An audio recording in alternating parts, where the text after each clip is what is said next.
Сәлеметсіздер ме, құрметті мұғалімдер? Менің дауысым естіліп тұр ма? Саламатсыз ба? Естіліп тұр. Саламатсыз ба? Естіліп тұр. Саламатсыз ба? Естіліп тұр, аға. Естіліп тұр, жақсы. Бастай берейік. Сәлеметсіздер ме? Экранды қостым.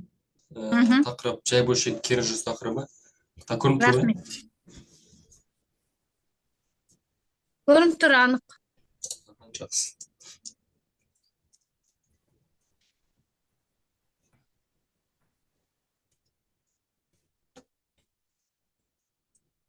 Жақсы, жай бөлшек кері жүз тақырыбы. Бірінші есепке назар аударайық. Бір бак бензиннің бірінші жолы 1/3 жұмсағанда дәл 4 литр жұмсалды. Екінші рет тағы да 4/1 жұмсағанда қанша литр қалады деген есеп екен бізде бірінші. Жақсы. Яғни бізде басында 1 бензин берілген екен. Бізге басақ мөлшері берілмеген қанша литр екені. Яғни 1/3 жұмсаған. Сол кезде дәл 4 литр бензин бізде жұмсалған екен. Есеп шығару үшін біз бастапқы бак бензиніміз қанша литр екенін білмейміз. Сол үшін басында оны X деп алайық. Осы X литр бензиннің 1/3 жұмсағанда бізде дәл 4 литр бензин жұмсалған екен. 4 литр бензин. Сосын екінші рет тағы да 4/1 жұмсаған екен. Енді біз осы кішігірім теңдеу арқылы бастапқы бензиннің мөлшерін таба аламыз.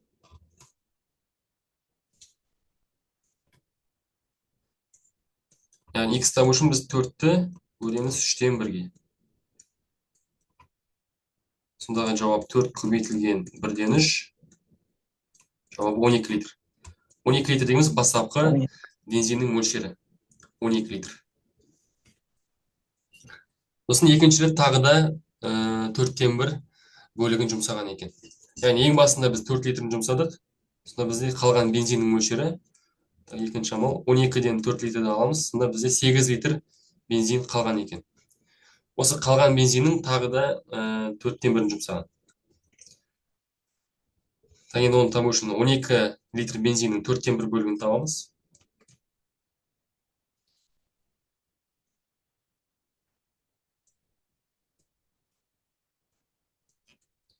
Яғни бізде екінші рет 3 литр бензин жұмсаған екенбіз. Жұмсадық. Неге 8-ден нетпейміз ба? Таппаймыз ба? 4/1? Жоқ, бізге мында жазылмаған, қалғанның деп жазылмаған. Сол үшін біз барлығынан аламыз. Егер де қалғанның деп жазылған болса, онда 8 литрден алушы едік. Жақсы, енді 8 литрдің 3 литрін жұмсаппыз, онда ең соңында қалған бензиннің мөлшері бізде 5 литр екен. 5 литр екен. Бірінші есеп бойынша сұрақтарыңыз бар ма? Жоқ, сұрақ. Түсінікті. Жақсы, олай болса, екінші есепке назар аударайық.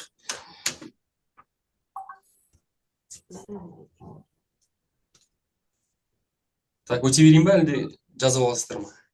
Өте беріңіз. Жақсы.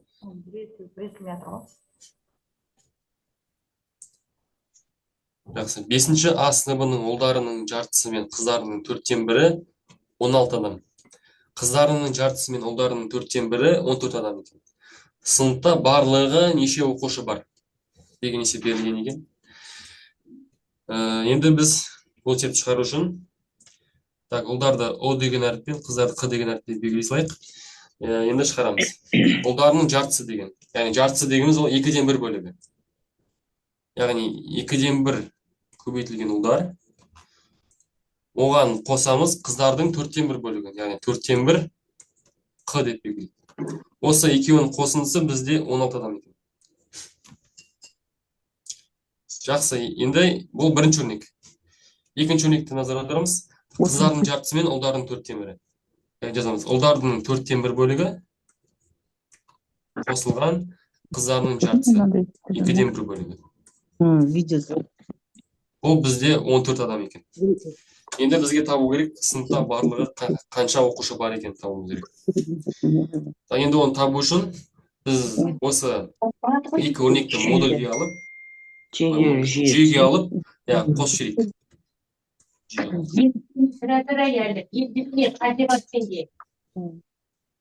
Енді екіден бір ұлдарға 4-тен 1 ұлдарды қосақ, бізде 4-тен 3 деген бөлшек шығады. 4-тен 3 бөлігі ұлдар. Қосылған қыздардың 4-тен 1 бөлігі қосылған қыздардың жартысы, 2-ден 1 бөлігін қосамыз. Құрметті мұғалімдер, микрофондарымызды өшірсек, дауыс кедергі болып жатыр. Жас қосамыз, қыздар да бізде 4-тен 3 бөлігін құрап тұрсын. Сосын 16-ға да 14 санын қосамыз, сонда 30 шығады. Яғни бұл өрнек бізге нені білдіреді? Ұлдардың 4-тен 3 бөлігі және қыздардың 4-тен 3 бөлігі бізге 30 адамды береді екен. Енді біз барлығын табу үшін, яғни бізге ұлдардың 1/4 бөлігі мен қыздардың 1/4 бөлігі. Енді оны табу үшін біз осы ұлдар мен қыздардың алдындағы 4-тен 3 санына кері бөлшекті көбейтеміз. Ол бізде 3-тен 4 санына көбейтеміз. Осы теңдеуді толығымен 3-тен 4 санына көбейтеміз. Сонда біз ұлдарды 3-тен 4-ке көбейтсек. Қысқарып кетеді. Қысқарып кетеді. Яғни ұлдардың 1/4 бөлігі шығады. Қыздар да тура солай. 1/4 көбейтеміз, 1/4 бөлігі болады. 30-ды да 3-тен 4-ке көбейтеміз. Сонда бізде ұлдары қосылған қыздар бізде барлығы 40 адам болады сонда. 35 қысқарып, 10-ға 4 көбейтіліп, жауабы 40 болады.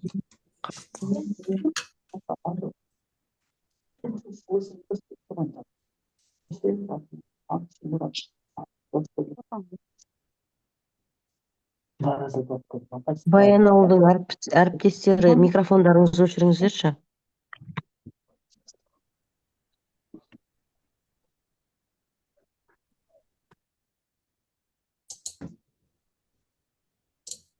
Так, жақсы. Так, екінші есеп бойынша сұрақтарыңыз бар ма?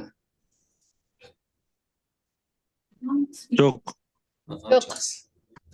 Ары қарай жалғастыра берейік. Так, үшінші есеп. Фермада 500 қара және сары ала сиырлар бар.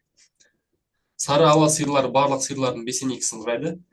Кейін біраз сары ала сиырларды сатып алып, әкелгеннен кейін сары ала сиырлар барлық сиырлардың 3-2-сін құрады.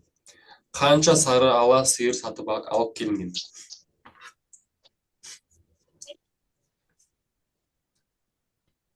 Так, алдымен біз сары ала сиырлардың санын табайық.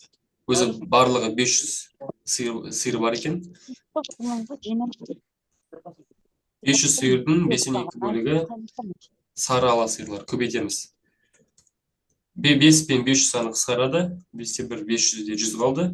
100-ге 2-ні көбейтіп, бізде жауабы 200. 200 деген бізде сары ала сиырлар саны. Кейін біраз сары ала сиырларды сатып алып әкелгеннен кейін сары ала сиырлар барлық сиырлардың 3-2-сін құрады дейді. 3-2-сін құрады. Қанша сары ала сиырлар сатып алып келінген? Яғни біз оның қанша сиыр сатып алып келінгенін білмейміз. Не істейміз деп ойлайсыздар? 200-ді 3-тен 2-ке бөлеміз. 200-ді 3-тен 2-ке бөліп тастаймыз. 200-ді 3-тен 2-ке бөлеміз.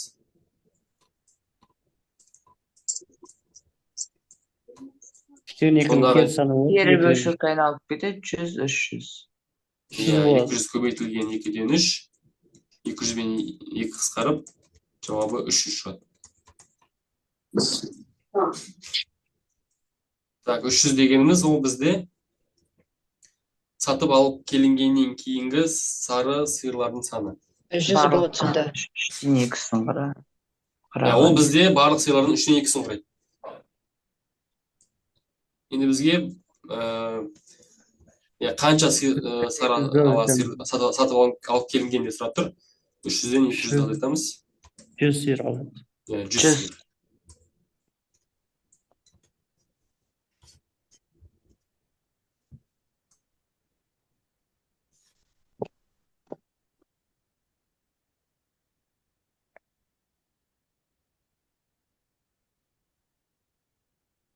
Жақсы, келесі тізіп.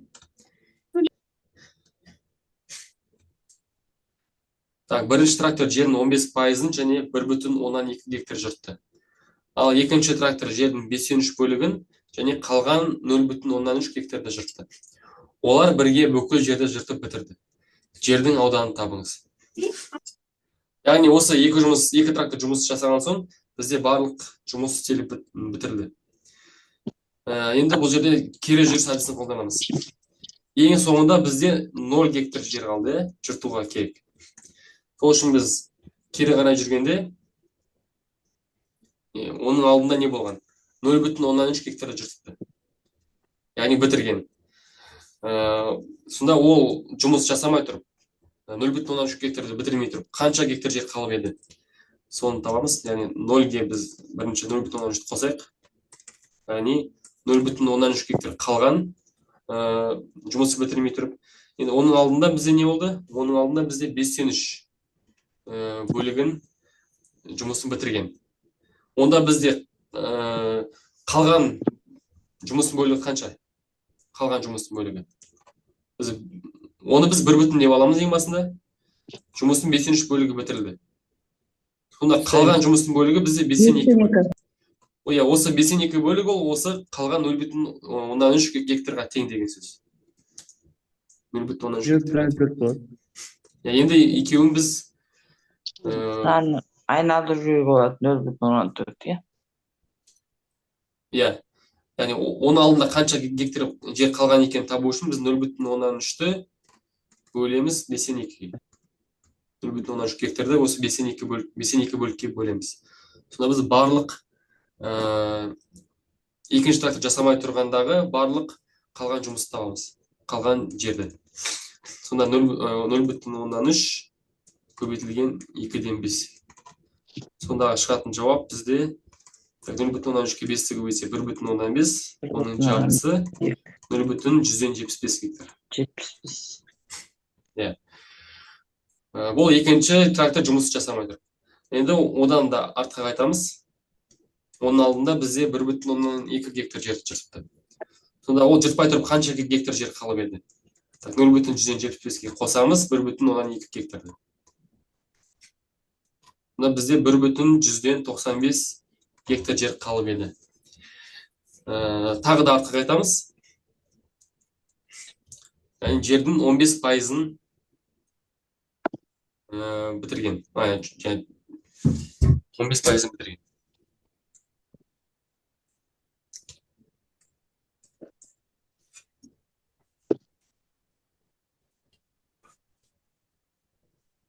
Так, енді не істейміз?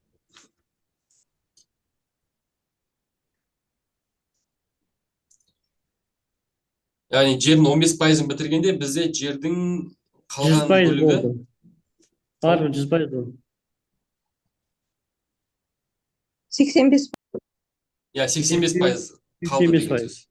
Иә, 100-ден азайтамыз 15. Иә 100-ден 15-ті азайтамыз. 85% қалады. Сосын оны жаңағындай 1,95 195 санын 85% деп алып, біз барлығын табамыз.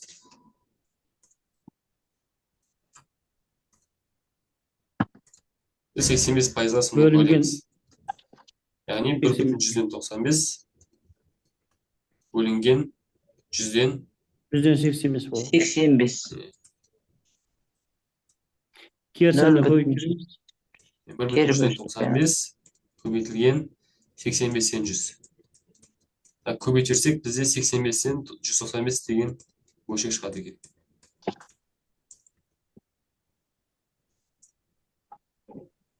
Оны қысқартып, 17-ден 39. Немесе 2,17-ден Араластан тұрып айналдырып жіберемін.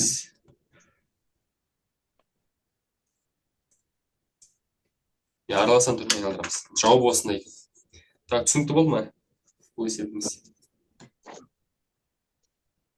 Кері жүру әдісі бойынша ғой, Кері жүру әдісі бойынша.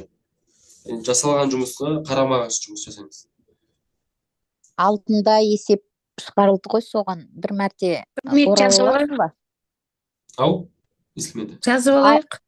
Аха, жазып алыңыздар. Алдындағы есепті бір мәрте ораласаңызшы, скрин жасап алайық. Жақсы. Так, оралып жүрген мұғалімдер қазір. Бір минут. Түсіріп алдыңыз ба?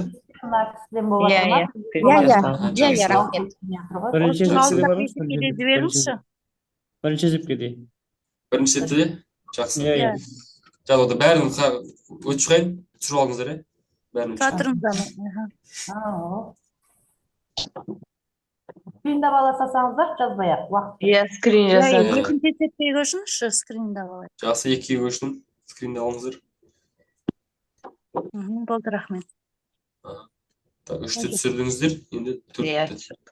түсірдік.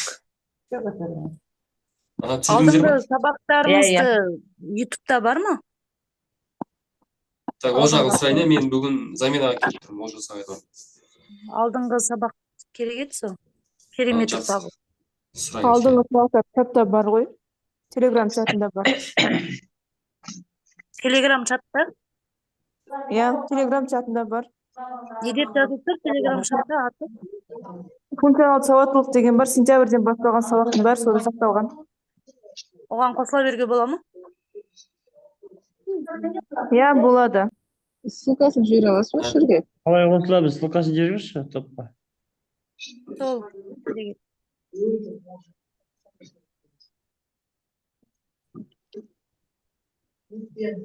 Әріптестер есеп жалғастырайық. Иә.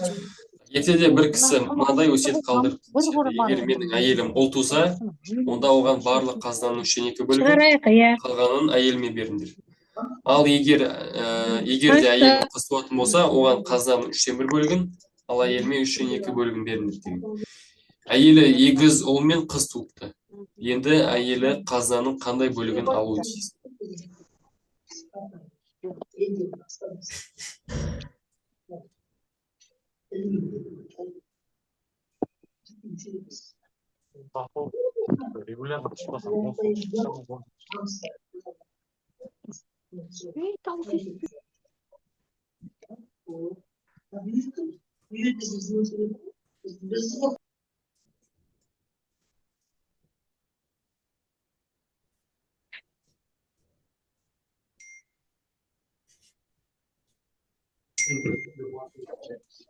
Жақсы. Бізде сонда әйелі 2 ұл туған екен, сосын 1 қыз туған екен. Олар бізде барлық қазынаның 3/1 бөлігін, ал қызы 3/1 бөлігін алуы тиіс. Енді бұл есепті қалай шығарамыз? Бір ұл, бір қыз емес па? Егіз ұл мен қыз. Мен қате оқып тұрмын. Кешіріңіздер. Бір ұл мен 1 қыз туған екен. Егер де ұл туғанда, егер де бізде ұл ғана туғанда 3/2 бөлігін ұл алушы еді, ал әйелі бізде 3/1 бөлігін алушы еді. Қыз туғанда бізде ол 3/1 бөлігін алар еді, барлық қазынаның, әйелі 3/2 бөлігін алар еді. Енді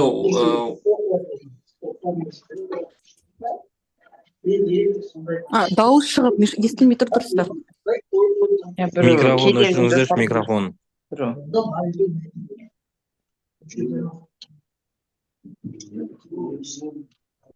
қазір микрофонын өзім өшіре салайын.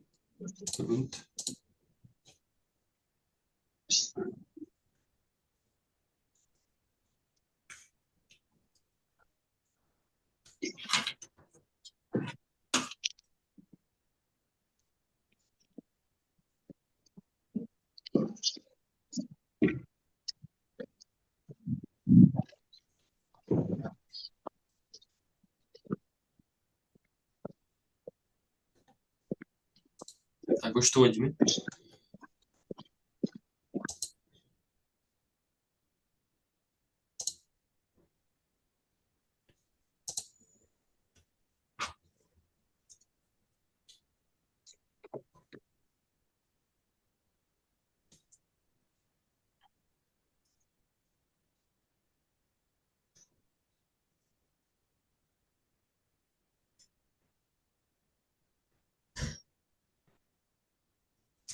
Біз қараңыздар, бұл жерде есептің шығарылу былай болады. Егер де бізде ұл туғанда 3-тен 2 бөлігі, әйелі 3-тен 1 бөлігі. Яғни ұлы әйеліне қарағанда 2 есе көп алады. Яғни қатынас ретінде аламыз. 2-ге 1 ретінде. Яғни барлығы 3 бөлік болса, 2 бөлігін ұл, 1 бөлігін әйел алушы. Ал егер қызы туғанда 1 бөлігін қызы алушы еді, ал әйелі 2 бөлігін алушы еді. 1-ге 2 қатынасында алушы еді. Енді бұл жерде біз көріп тұрмыз, бірінші қатынаста бізде әйелі 1 бөлікті алып тұр, екінші қатынаста бізде әйелі 2 бөлікті алып тұр. Екеуінің саны 1 болу керек. Яғни бір жерде 1, бір жерде 2 емес. Яғни ортақ бөлімге келтірейік. Ең кіші ортақ еселігін. Яғни 2 санына келтіреміз. Онда біз бірінші қатынаста 2 еселейміз. 2 еселейміз. Сонда бізде қатынасымыз өзгереді. 4-ке 2 қатынасындай. 4 бөлінген 2 қатынас. Егер де барлығы 6 бөлік қазына болатын болса, 2 бөлігі әйелі, 4 бөлігін ұл алушы еді. Ал бұл жерде 2 бөлігін әйелі, 1 бөлігін қыз алып тұр. Енді жазамыз. Ұл алатын бөлік саны, әйелі алатын бөлік саны, қызы алатын бөлік саны. Бөлеміз. Сондағы біз осы қатынасты осына жазамыз. Сонда ұлы бізде 4 бөлікті алады, әйелі 2 бөлікті алады, ал қызы 1 бөлікті алады. Барлығы неше бөлік? Барлығы бізде 7 бөлік қазына. Яғни 7-тен 4 бөлігін ұлы алады, 7-тен 2 бөлігін әйелі алады, 7-тен 1 бөлігін қызы алады деген сөз. Сонда 7-тен 7 1 бөлік.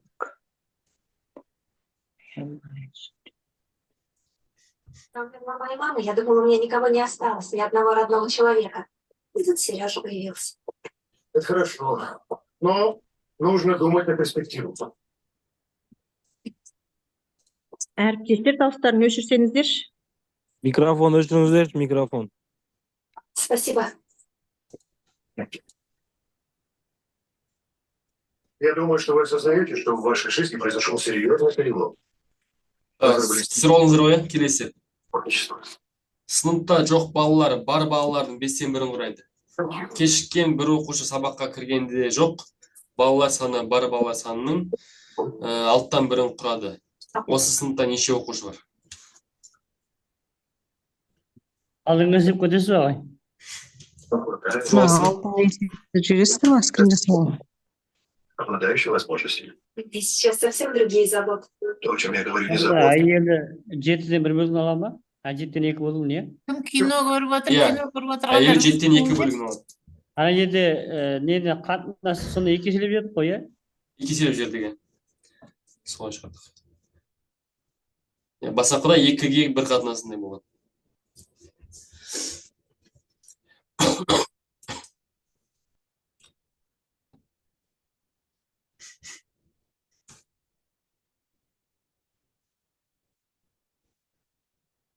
Жақсы, келесі.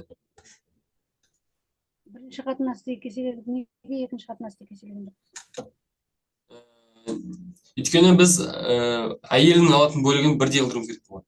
Бірінші өрнекте 2 болу керек, 2 бөлік, екінші өрнекте де 2 болу керек, әйелінің алатын бөлігі. Бірдей қылдырғаннан кейін барып, біз оны үшеуін де бір қатынасқа келтіре аламыз. Тағы да сұрақтарыңыз бар ма? Жеме кеттім ғой. Неме, өчетің бәрмәлі. Микрофон өшіріңіздер, әріптестер. Мына кісіні шығарып жіберу керек шығар, қайта-қайта. Тыңдап жатқанда жоқ.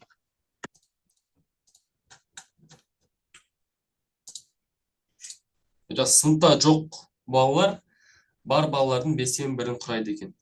Кешіккен бір оқушы сабаққа кіргенде жоқ, сабаққа кіргенде жоқ балалар саны бар балалар санының 6-тан 1-ін құрады. Осы сыныпта неше оқушы бар?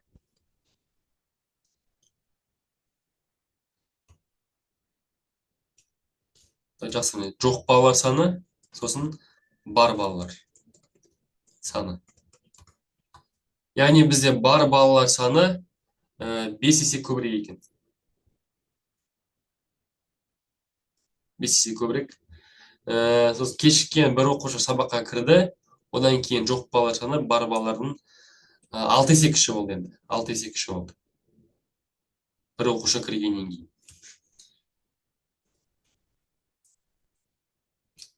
Есеп шығару үшін біз бастапқыда жоқ балалар бар балалардың 5-тен 1 бөлігін құрады.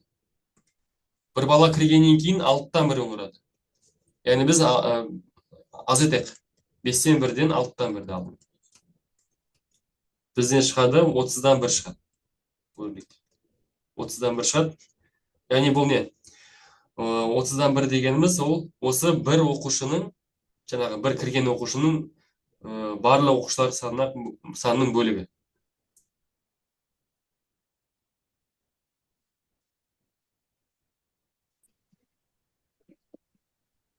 Ары қарай 1-ді 30-ға бөле салу керек шығар. Ары қарай 1-ді 30-ға бөле саламыз. 30-ды 1-ге, керісінше 30-ды 1-ге бөлеміз ғой. 1-ді 30-дан 1-ге бөле саламыз.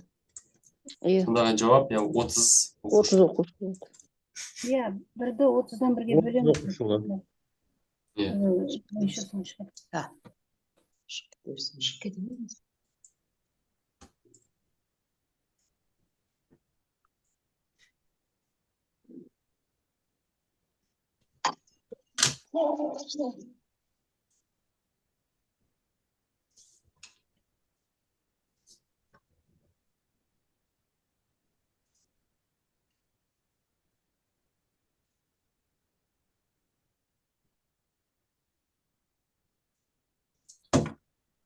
Так, жақсы. Жазып алдыңыздар ма? Келесі. Барлығын неше есеп алаймыз? Так, барлығы мұнда 10 есеп. Жақсы, Азат бір сан ойлады. Оған тағы да көрсетейін ме? Алдыңғы есепті? Иә. Жақсы.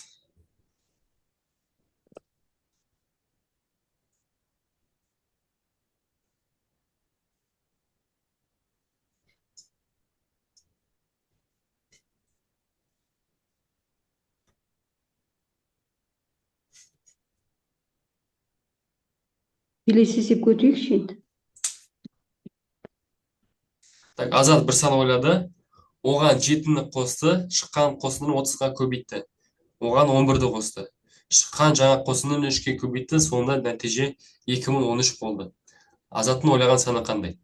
Бұл жерде енді біз кері жүру әдісін қайтадан қолданамыз. Жеңіл ғой бұл есеп. Бұл есеп жеңілді. 2013-тан кері қарай жүреміз. Мұнда 3-ке көбейткен екен, біз кері амалмен 3-ке бөлеміз. 2013. Теңдеумен де болады. Теңдеумен де болады. Так, мұнда шығады 600, қанша шығады? 671 шығады. Так, оның алдында біз 11-ді қосықты, біз 11-ге азайтамыз керісінше. Кері жүру әдісі. 660. Қайттан кері жүреміз. Мұнда 30-ға көбейтіпті, біз керісінше 30-ға бөлеміз.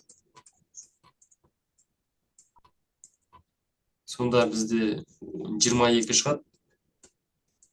22-ден кері жүргенде бізде оның алдында 7-ні қосқан екен, ал біз оны азайтамыз.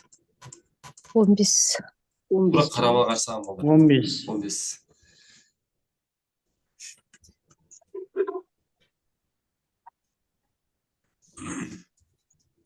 Жақсы. Түсіріп жазып алыңыздар. Скрин жасап алдық. Рахмет. Жасауыңыздар ма? Жіберіңізші. Алдыңғы есепке жіберейін бе? Жоқ, осының алдындағы тағы. Барлығын түсіріп алыңыздар. Кім түсірмеді? Сақталады ғой осы сабақ. Сол жерден кейін сабақтан соң қарасаңыздар болады. Келесі есеп. Несі?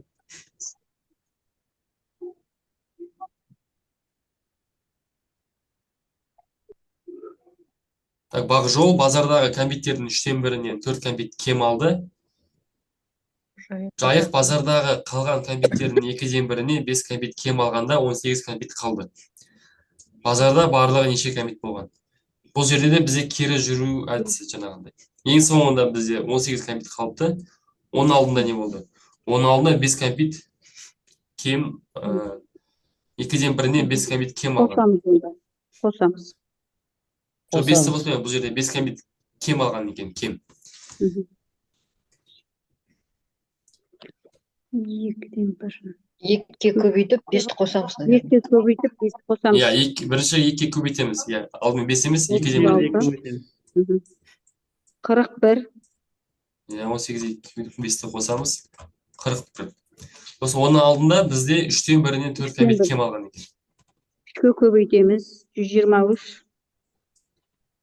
Ол да кері амалмен. Бірінші бөлшекпен 3-тен 3-ке көбейтеміз. Сосын 4-ті қосамыз. 127.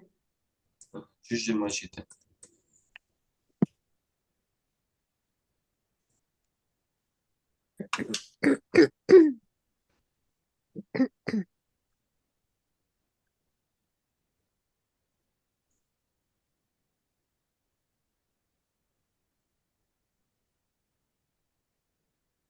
Келесі есеп. Келесі сафа. Келесі есепке өтейікші. Біз үлгермей қалдық қой, сет болмай қалды.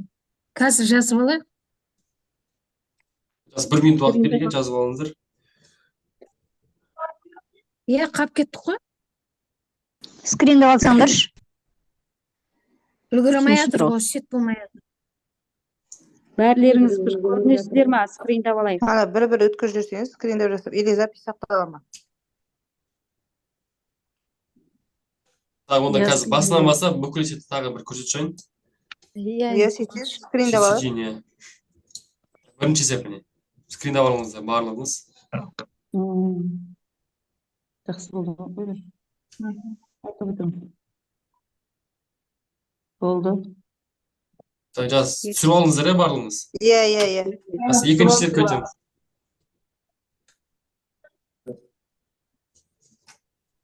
Жасадық. Түсіріп алдық. Үшіншісі. Екінші есеп аша берейін. Екінші есеп. Жасадық. Түсіріп алдық. Так, екені түсірген жоқсыздар ма? Тағы түсіріп алыңыздар. Түсірдік. Түсірдіңіздер, Иә, Так, үшті түсірдіңіздер. Түсірдік. Екінші Так, түсіріп алып жатыр ғой, сол записьті жіберуге болмайды ма? Төртінші есеп. Түсірдік. Төртті түсірдіңіздер. чатында бәрін салады ғой, осы өткен тақырыпты. 2 мен 3-ті көрсетіп жіберіңіз, тағы да жіберіңіз, ренжімесеңіз. 4 түсіріп алдық. Так, 4-ті түсірдіңіздер. 2 мен 3-ті көрсетсем айттым.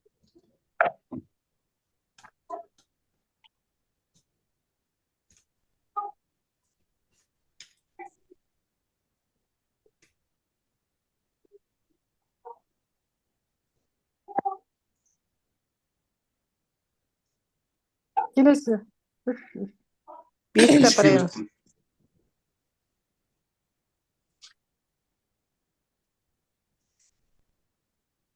Ең бірінші қандай ол? Басқа есеп па? Өйткені мына жерде біз екіншіні түсірдік қой, жоқ ол үшінші болды. Түсірдік қой, енді сынап қалдайық. 5-ке өте беріңіз. Жақсы, рахмет. Уақыт алмай шығара беректер ма? 5 түсірдік. Давайте шығарайық. 6-да түсті тезірек. 6-ға өте беріңіз. 6-ға өтіп тез түсіріп алыңыздар. Түсірдік. 7. Жақсы, 7-ге өтем. Иә. Түсірдік. Жетінде түсірдік, 8-ге өтейікші. 8. Түсірдік. Түсіріп алдық. Келесі. 9-ға енді басайын. Арман. Так, жақсы. Арман сиқыр көпірден өткен сайын оның ақшасы 2 еселенеді. Бірақ көпірден өткені үшін ол көпір иесіне 24 теңге беру керек. Көпірден 3 рет өткеннен кейін Арманның ақшасы таусылды. Бастапқыда Арманда қанша ақша болғанын табыңыз. Яғни бұл жерде кері жүріс әдісімен өтеміз.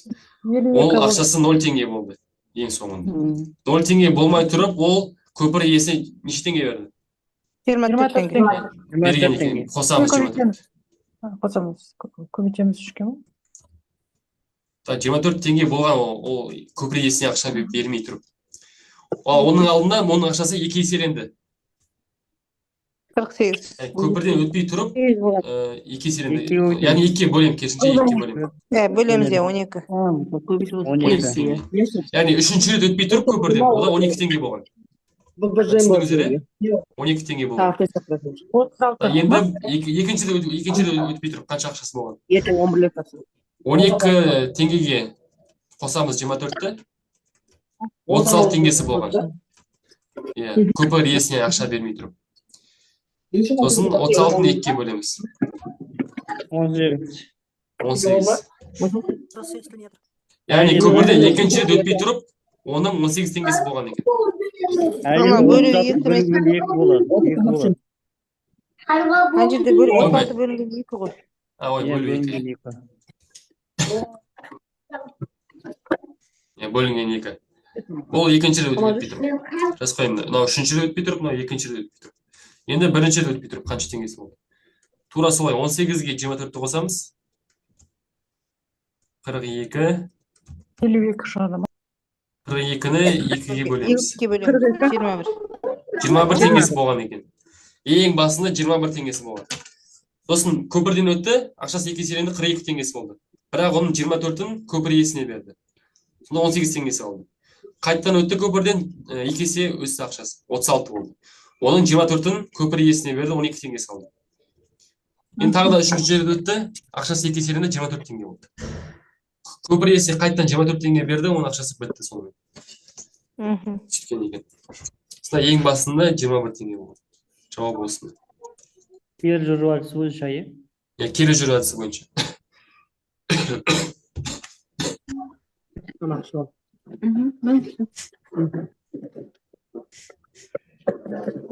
Жақсы, келесі. Ана ет бардың ба? Замоң жүргізіп. Есепті түсіріп алыңыздар барлығыңыз. Алдын ала. Түсіріп алдым. 10-ші есепке өтеміз ба енді? Барлығын түсіріп алыңыздар ғой.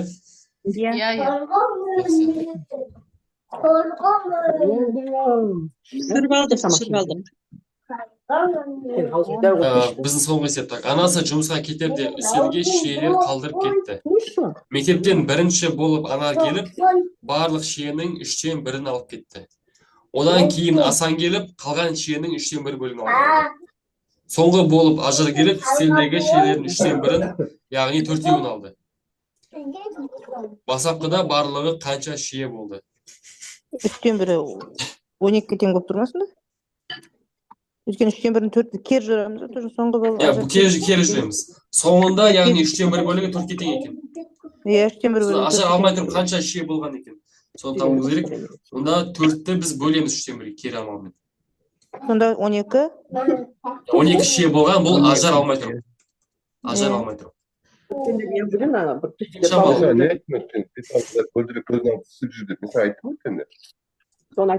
бөлесіз 3-тен 1-ге. Қайтта 12-ні 3-тен 1-ге бөлеміз. 36. 36 шие болды. Бұл Асан келмей тұрып. Асан. Сосын анасы келді. Анар келді, Анар. Анарда 3-тен 1-ге бөлеміз. 108. Бұл Анар. Ең басында 108 шие болған.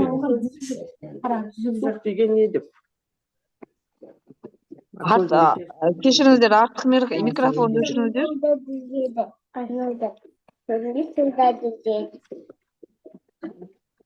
Өйткені қатты бір ауыр кісілер бейіне бат деді. Қарал дейін оқыған. Мұғалімдер кешіріңіздер, бұл жерде 3-тен 1 емес, яғни 3-тен 2 бөледі екенбіз. Ауыстырып алыппын. 3-тен 1-ге бөлмейміз. Біз егер 108 санын қайттан естіп қой көрсек, 3-тен 1-ні алды деп. Онда келмей қалады шешімді. Біз 3-тен 2-ге бөлеміз керісінше. Яғни 3-тен 1-ні алды, онда қалғаны не деп? Алдындағылардың есебін несін көрсетесіз бе, жауабын есін шутта қалай? 3-тен 2 6. Қазір 1 минут. Дұрыстап шығарсақ. 6. Бұл жерде 6 шығады. 6. 6-ны 3-тен 2-ге бөлеміз. 9.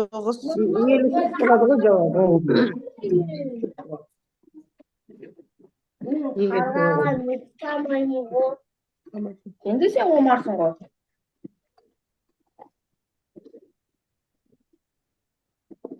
он сегіз. Не болып кетті? 9 қалай кетті? 27 болады ғой сонда да? Система 27 бөлу 2. 27-де болмай қалады. Так, бір минут болыңдар. Қосуымыз керек еді.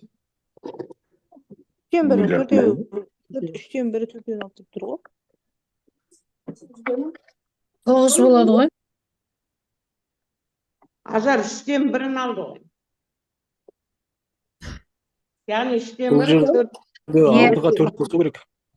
Бұл жерде 3-тен 1, 2, 3-тен 2 6 ғой, 6. Сонда 12 болады. Қалған бөліктен 3-тен 1 деп тұр ғой 10 келеді. әріптестер. Жоқ, бұл жерде қалғаны 4-еу емес қой. 4-еу алынды ғой. 3-тен 1 бөлігін алады ғой. Қалған 3-тен 1 бөлігін. Асан келген кешен 10 деп жазу керек. Яғни 3-тен 1-ін, яғни 3-ке көбейтіп 12 бола салмай ма? Ол кешен бұл бүгін. Бұл жерде ажардың алғаны барлық шиенің 3-тен 1 ғой, бүкіл шиенің. Басты бола ма? Жоқ, бұл жерде есеп аяқталмаған сияқты. Қаншасы қалды болу керек. Мұнда Қалған шие ажар 4-еуді алған Жоқ, кезде ажар алғаннан кейін үстінде ештеңе қалған жоқ. яғни ажар келген кешен 10 қалған бастапқыда қанша деп тұр ғой. Жоқ, өзі аяқталмай қалған ғой деймін да. 4-еуін алды. Бастапқы 12 шығар бастапқыда. Қалмапты ғой, дұрыс қалмапты. қалған жоқ қой. 3-тен 1-і, яғни 4-еу деп тұр осында 3-тен 1-ін, яғни 4-еуін алды деген сөз. Яғни деген сол 4-ке тең деген сөз емес? Біріншісінде ажарда.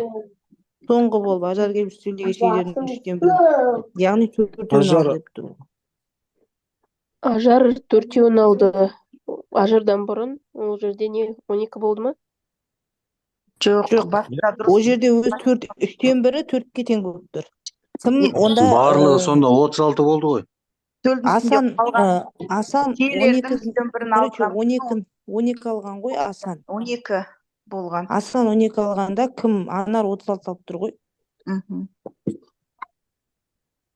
Так, ең басында бірінші амал біз 4-ті 3-тен 1-ге бөлеміз, мұғалімдер. Яғни Басындағысы дұрыс. 12 шығады. Басындағы дұрыс. Ажар алмай тұрып 12 не қалған? Шие қалған. Енді бірақ бұл қалғаны ғой. Бұл қалғаны. Бұл үстел үстінде қалғаны болып тұр. Яғни Асан алғаннан кейінгі 3-тен 2 бөлігі 12-ке тең болып тұр. Түсіндіңіз бе? келесі Асан алмай тұрып 18 қалды деген сөз. Біз енді 12-ні 3-тен 2-ге бөлеміз. Өйткені Асан алмай тұрып, Асан алғаннан кейін бізде 3-тен 2 бөлігі қалды. Яғни осы қалған 12 шие, ол именно осы 3-тен 2 бөлікке тең.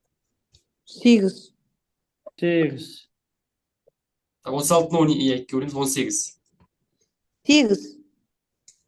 18 ғой. Жоқ, 18. 18 ғой. Ана жерде көбейту ма? Иә, 18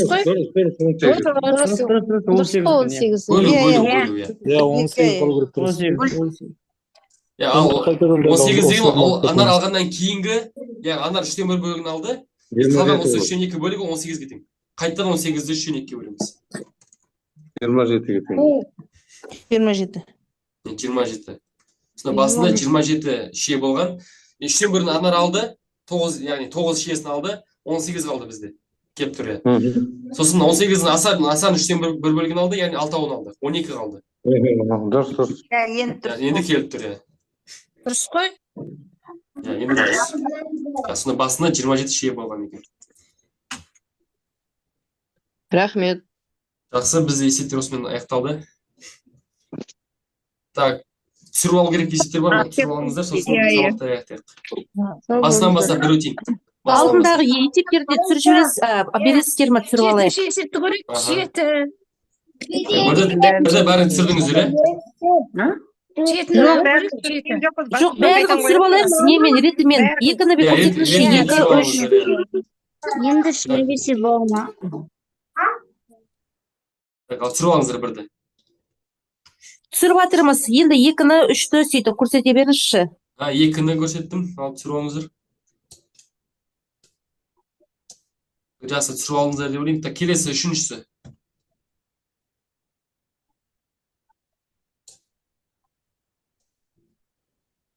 Жақсы. Так, төртіншісі.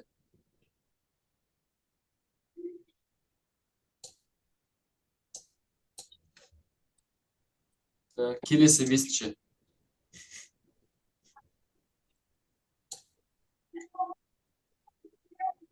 Үшіншісіне үлгермей қалдым. Так, үшіншісіне? Үшіншісін көрсетемін.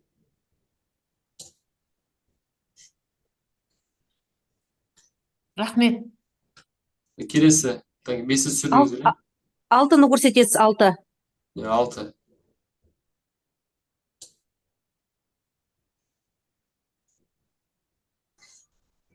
Бесінші есепті қайтадан көрсетіп жіберіңізші.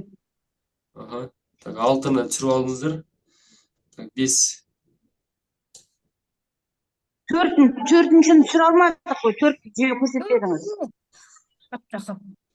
Көрсетті ғой. Көрсетті, я бәрін ретімен көрсетіп келе жатыр. Кешіріңіздер, телеграм ссылкасын бересіздер ма?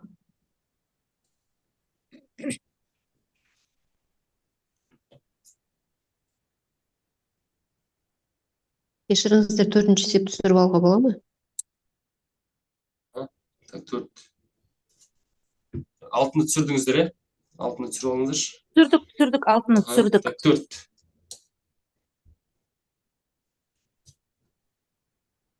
Осы 4-ші есеп теңдеумен басқаша шығып жатыр ғой менде. 6 гектар.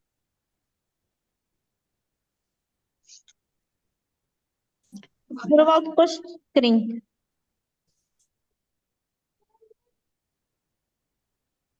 Түсірдік, енді 7, 8 соларды бересіз ба? Түсіріп алайық. Так, 7. Жетіні.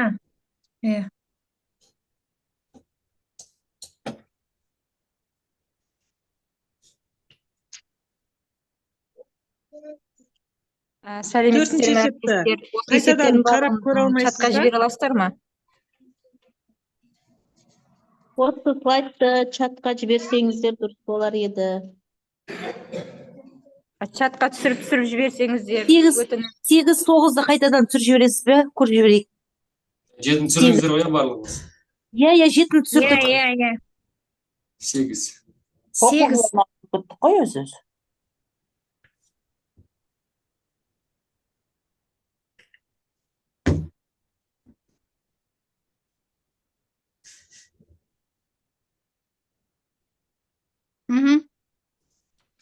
Рахмет. Түсірдік, рахмет. 9-ды түсіріп алайық.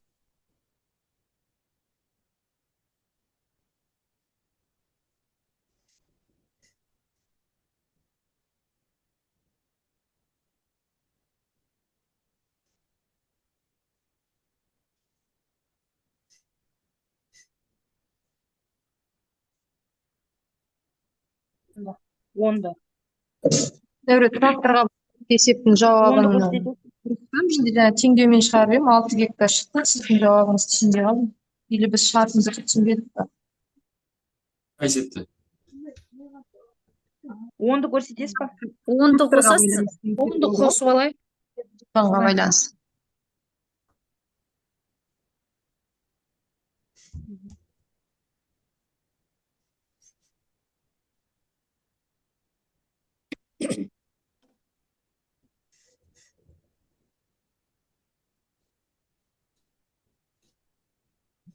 Рахмет. Бұл негізі олимпиаданың есептері ма? Рахмет, көп рахмет. Түсіріп алдық. Ғой. Сізге көптен көп рахмет. Еңбегіңіз жемісті болсын. Биіктерден Рахмет. Көп нәрсе үйрендік. Рахметіңіз көп. Сіздерге де қатысқандарыңызға рахмет. Еңбегіңіздің жемісін көріңіз. Рахмет үлкен. Керемет көп нәрсе. Еңбегіңіз көбейе берсін. Жарыққа шықсын еңбегіңіз. Не, өте сәлеметсіз бе? Сабақ өте ұғынықты, өте жақсы болды. Рахмет сізге. Жұмыстарыңызға сәттілік барлығыңыздың. Келесі аптаға дейін. Келесі сабаққа қатысуға тырысамыз. Рахмет. Түрде. Болады, Қашан болады болады екен? Келесі сабақ қай уақытта болар екен? Рахмет үлкен. Вторник болып жатыр ғой, екінші күн. Қатысып жатыр ғой. Төртінші есепті қайтадан қарастырайықшы өтініш, төртінші есепті. Өйткені менде 6 шығып жатыр. Иә, сол есепті қарайықшы қайта.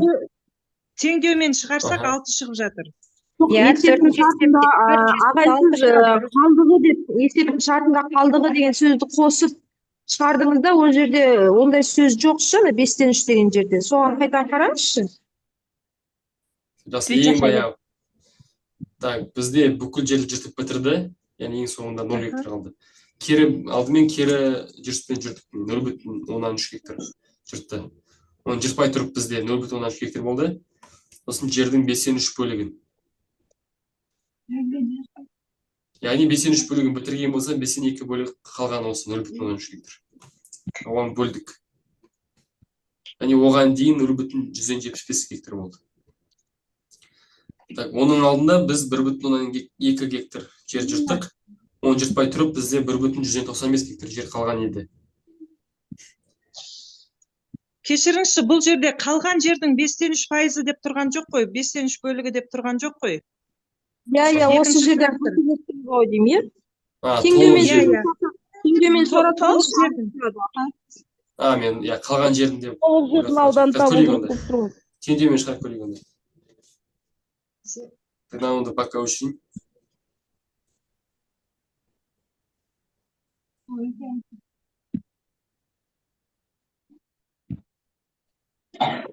Алты гектар шығып тұр ғой, 6 гектар теңдеумен шығарған кезде. Иә, жауабы 6 болу керек. 0,15 X қосу 1,2, қосу 0,3, қосу 0,3 тең X болады. Сонда X 6 гектар шығады. X көбейтілген 0,115 қосылған 1,2 гектар. Қосу 0,3 X. 5-тен 3X. Иә, қосу 0,3 тең X болады. Тең X. Анау 0,6, сонда 0,175 X. Ана 0,6 деп аласың. 5X қосылған 1,15 тең X. 1X-тан 0,75 X азайтамыз. Тең 0,25 X тең 1,15. X тең 6 шығады. 0,25 X тең 1,15. X тең 6.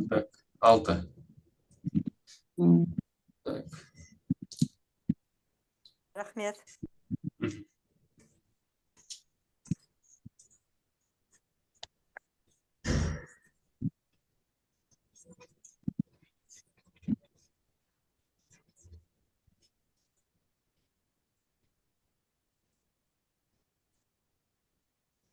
Кешіріңіздер, басындағы 1, 2, 3, бірінші, екінші, үшінші есептер түсіріп алуға бола ма?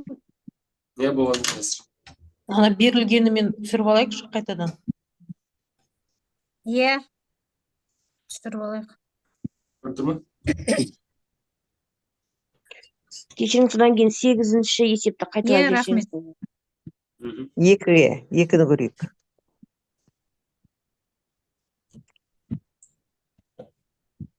Екі. Түсірдік. 8-шіні көрсетіп жүресіз, 8-шіні. 3. Үшіншісі. 4-ті берілгенімен дұрыс скриндап алайықшы. 4-шісі.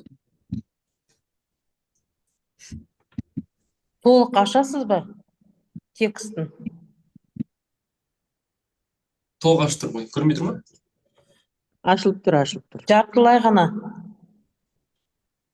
Ол 5-шісі ғой. Өзіңіз басып жіберіңіз. 5-шісі жарты.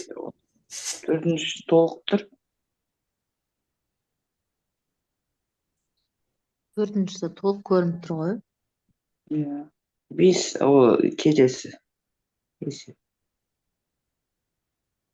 Үшінші есепті қарадыңыздар ма? Соныңда Бұл келмейді. қай класстың есептері? Жауабы келмейді. 5-6-нікі ма? Ол 5-6 классын есептері. Бәлше. Үшінші есептікі жауабы келмейді ғой. 500 сиыр, 100 сиыр сатып алды 600, 600-дің 3-тен 2-сі келмей тұр ғой, 300 сиыр болмай тұр ғой. Келмей тұр ол есеп дұрыс.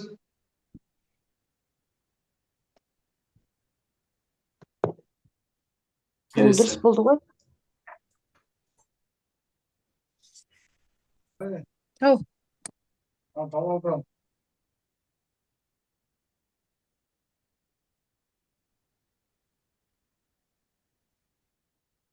70-сі.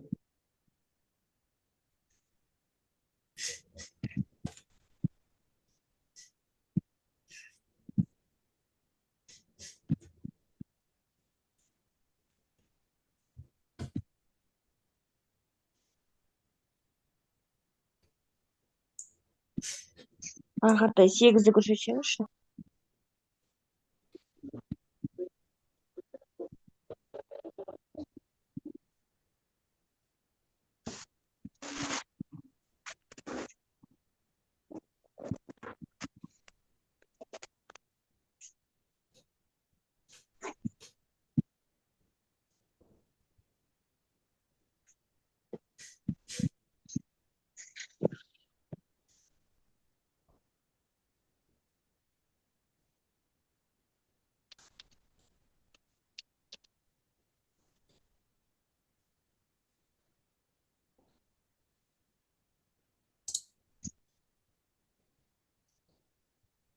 Жақсы, онда осымен сабақты аяқтаймыз. Сау болыңыздар. Рахмет, сау болыңыз. Рахмет. Рахмет. Келесі вторникте. Рахмет, сау болыңыздар. Жақсы сабақ болды. Рахмет, сау болыңыздар. Сау болыңыздар. Еңбектеріңізден болсын. Жақсы, рахмет. Сау болыңыздар. Сау болыңыздар. Сау болыңыздар, жақсы.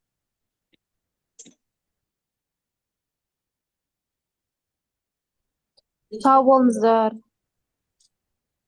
Жақсы, сау болыңыздар. Рахмет. Сау болыңыздар. Рахмет. Сау болыңыздар. Рахмет. Көріскенше. Кешірсін. Сау болыңыздар. Сау болыңыздар. Жақсы, рахмет, сау болыңыздар. Сау болыңыздар. Сау болыңыздар. Сау болыңыздар. Кездескенше амандықпен.